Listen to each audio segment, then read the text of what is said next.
2. The Great Subversion. In Rome during the Second Punic War, 218 to 201 BC, a secret and very powerful movement was accidentally discovered just in time to save Rome from a violent revolution and destruction. Most of Rome's leadership had been marked for death.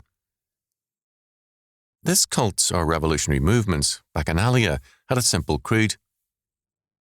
The holiest article of their faith was to think nothing a crime. Members proved their faith by committing all kinds of sexual crimes. Similar movements have appeared over and over again in history, and many that are centuries apart are still closely connected. Many such movements were student movements. During the later Middle Ages, wandering students who went from university to university without ever really graduating were known as Goliards.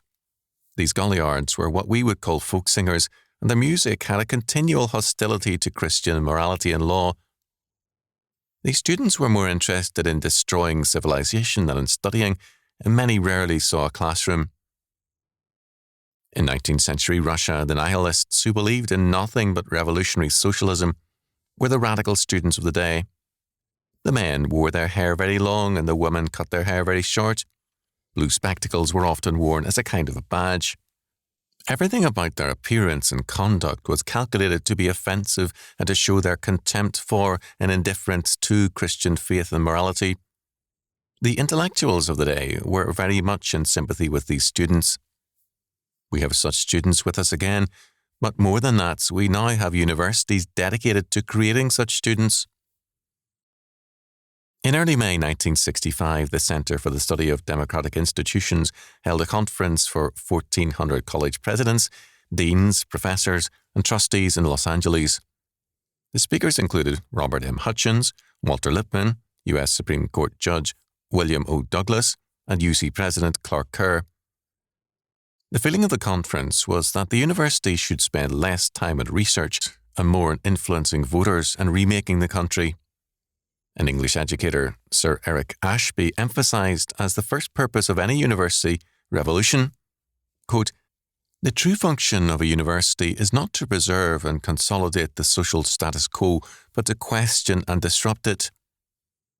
The real purpose of education is thus continual revolution."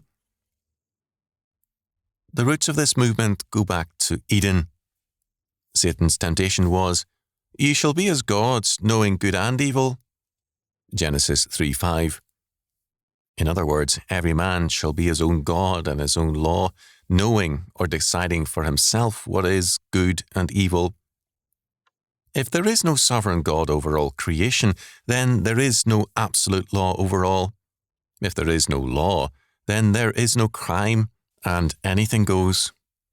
This is the simple foundation of all these movements. No God means no law and no crime, therefore everything goes. All these movements have a grimly uniform history. They destroy themselves and whoever stands with them. For the world is under God's law, and St. Paul's warning still stands. "Be not deceived, God's not mocked, for whatsoever a man soweth, that shall he also reap." Galatians 6:7.